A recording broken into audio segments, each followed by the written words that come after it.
tous, aujourd'hui on se retrouve dans cette nouvelle vidéo.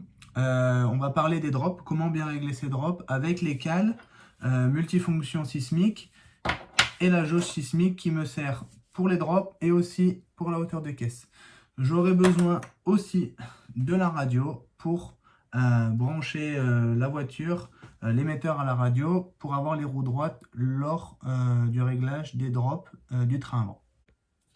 Alors dans un premier temps, moi je vous conseille de positionner les deux cales sur une planche propre, une planche de stand propre et plate. Moi j'ai une planche UDI qui fait très bien l'affaire et qui rentre dans mon sac Ogio, donc facile à transporter. Deuxième point, moi je vous conseille de placer vos cales juste devant la cale C à l'arrière et entre les deux colonnettes de direction ou juste derrière. Mais voilà, dans ces zones plus ou moins noires en fait, je ne les positionne pas devant parce qu'il y a la pliure du châssis, donc ça ne sera pas possible. Le châssis va basculer. Et à l'arrière, avec l'usure, c'est pas ce qui est le mieux. Donc c'est d'avoir une zone justement entre l'avant et l'arrière où il y a la même usure de châssis ou il n'y en a pas, c'est le mieux. Donc c'est généralement ces zones qui frottent le moins lors des roulages ou même sur des pistes à fort grip. C'est cette partie qui s'use le moins. Donc une fois ces cales positionnées donc pour l'arrière devant la cale C et ici entre les deux colonnettes, je vérifie que mon châssis ne bascule pas et qu'il est bien stable pour que lors du réglage des drops, cela ne soit pas faussé, parce qu'on va régler justement nos drops et il faut que ça, avec une précision extrême pour justement avoir un comportement routier très précis, parce qu'on néglige énormément les drops avant et arrière en général, alors que ce sont des paramètres à ne jamais négliger. Surtout que, comment dire, avant on mesurait la longueur des amortisseurs, et ça c'est ce qui est totalement faux. Parce qu'en règle générale, maintenant on travaille sur la hauteur des fusées avant, sur la hauteur des fusées arrière. Et en fait, on s'aperçoit que c'est le centre de l'hexagone qui doit, par rapport au châssis, qui justement, cette valeur donc du châssis au milieu de l'hexagone, cette valeur doit être tout le temps la même. Et quand on change, admettons qu'on monte la fusée, donc on aura plus d'espace entre le châssis et la fusée. Pour rattraper cette différence, on va devoir dévisser la vis de drop. Et si on était resté sur une longueur traditionnelle d'amortisseur de 119, on aurait eu beaucoup moins de drop, et ce qui aurait généré un comportement pas du tout bon de la voiture. Donc c'est pour ça qu'aujourd'hui je vais vous montrer cette technique qui est pour moi actuellement la meilleure, avec un outil relativement simple et aussi qui est multifonction, où on peut faire sa hauteur de caisse sans se baisser avec son réglé ou quoi que ce soit. On a juste à poser sous le châssis, regarder par rapport à la petite barre. Voilà, ça c'est des cales qui font 35, donc mon châssis il a une hauteur de 35 mm, ce qui est totalement logique.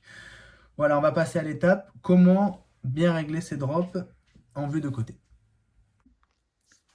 Voilà, une fois arrivé à cette étape, donc la voiture sur la planche, sur les cales bien stables. Une fois la radio allumée et la voiture allumée, je peux donc passer au réglage du drop avec le deuxième outil. Alors je vais revenir sur le servo. Pourquoi il doit être allumé, le servo de direction? C'est pour éviter tout simplement que le servo ne bouge lors du réglage du drop et ne fausse le setup. Donc j'ai besoin aussi d'un tournevis de 2 à boules. Donc là voilà, j'ai déréglé la voiture pour la vidéo. Là on se trouve qu'on est à plus 9, donc ce qui est beaucoup trop court. Réglage de base pour l'avant, plus 3. Alors, que veut dire plus 3? Plus 3, ça veut dire que la voiture est à 35 mm du sol avec les cales, et que mon axe de roue, ici, est à plus 3 mm par rapport à la hauteur initiale du châssis. Ça veut dire qu'en fait, le centre de ma roue est à 35 plus 3, 38 mm de hauteur. Donc sur la jauge ici, qui est déjà calculée avec les cales et tout ça, on se prend beaucoup moins la tête à calculer, à faire des plus et tout ça. On met la jauge dessous l'hexagone. C'est calculer la différence entre le centre et en bas de l'hexagone. Donc nous, on a juste à se préoccuper à mettre clairement le bon chiffre sur la jauge. Donc nous, le setup de base, c'est plus 3. Donc tout simplement, comme on veut passer, on veut remonter, on doit desserrer. Voilà, à l'aide d'un tournevis à boule de 2, je desserre tout doucement jusqu'à temps que j'arrive à plus 3. Là, je suis à plus 5, plus 4, plus 3. Alors, on enlève, on fait travailler les amortisseurs. Compression, décompression, on remet dessous, on revérifie. Et là, on s'aperçoit qu'on est à légèrement, on est à plus 3,5. Donc, on va légèrement dévisser encore un tout petit peu pour être vraiment précis. C'est pour ça que la voiture doit bien être stable. Il suffit qu'elle bouge un tout petit peu et ça fausse tout d'1 mm ou 2 mm. Donc on a besoin de quelque chose de très stable. Et la radio allumée rend aussi la mesure plus précise. Donc là, on est à plus 3, on est presque un tout petit 16e. Voilà. On revérifie une fois.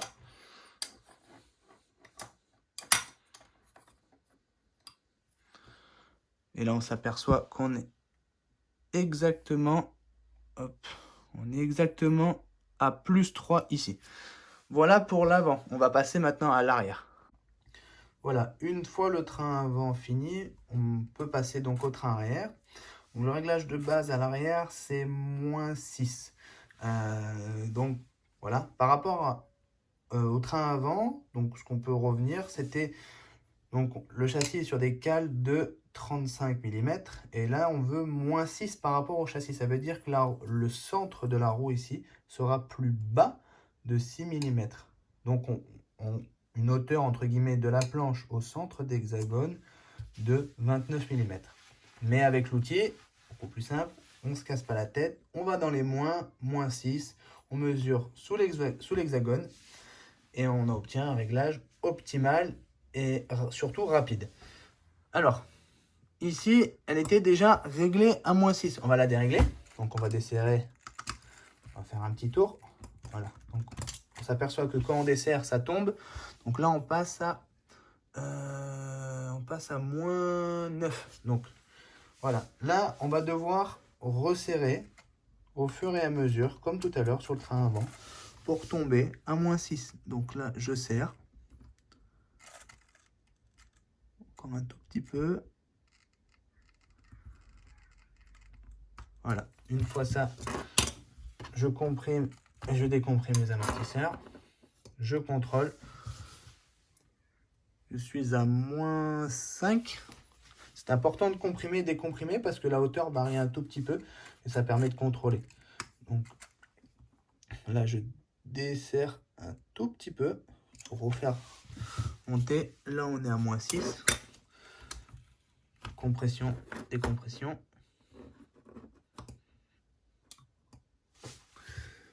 Et là, je m'aperçois qu'il manque un tout petit peu. Et c'est ça qui est bien avec ce genre d'outil, c'est qu'on est précis vraiment au 16e sur le tournevis. Et c'est ce qui va vous rendre justement une voiture très précise à conduire. On ne se rend pas compte comme ça, mais ce genre de petits détails, c'est aussi important que un bon différentiel fait, que des bons amortisseurs faits.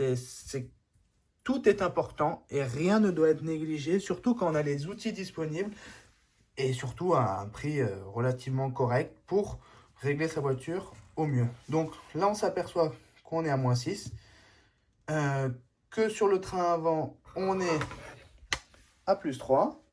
Donc voilà, pour ce qui est des drops avant-arrière. Donc voilà, une fois mes drops réglés et ma voiture entre guillemets prête à aller rouler, je voulais faire un dernier point avec vous, c'est pourquoi plus 3 et moins 6. Voilà, ça reste des données de base du constructeur qui sont très très bonnes. Je roule très souvent avec ces bases, c'est ce qui est le plus polyvalent. Alors, je me suis aperçu que sur les pistes typées plus américaines où il y avait des gros jumps, on est plutôt sur du plus 2, plus 1 à l'avant, donc on rajoute pratiquement 1 voire 2 mm de débattement. Et pareil à l'arrière, on peut tomber sur du moins 7, mais voilà, ça reste dans des conditions typées américaines. Je vous conseille de vérifier du moins le drop régulièrement. À chaque fois qu'on démonte sa cellule à l'arrière, qu'on enlève son train arrière du châssis et qu'on le remet, ça peut bouger. Il suffit que c'est bougé d'un tout petit peu. Sur la jauge, on peut se retrouver à -4 alors qu'on était à -6 avant de démonter. Donc un petit 16e, un petit 8e d'ajustement et on retrouve une voiture parfaitement réglée entre la droite et la gauche. Et voilà, donc ne pas négliger aussi de bien nettoyer entre chaque roulage, entre la petite oreille du châssis et la vis. Toujours un coup de soufflette. S'il y a de la terre, on essaye de nettoyer au maximum, parce que si on a une roue qui est bridée avec un peu de terre, le comportement de la voiture sera complètement différent, ne sera pas bon tout simplement.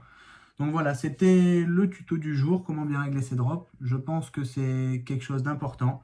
Et voilà, si vous avez des questions, n'hésitez pas, je reste disponible et on se retrouve la prochaine fois pour un nouveau tuto.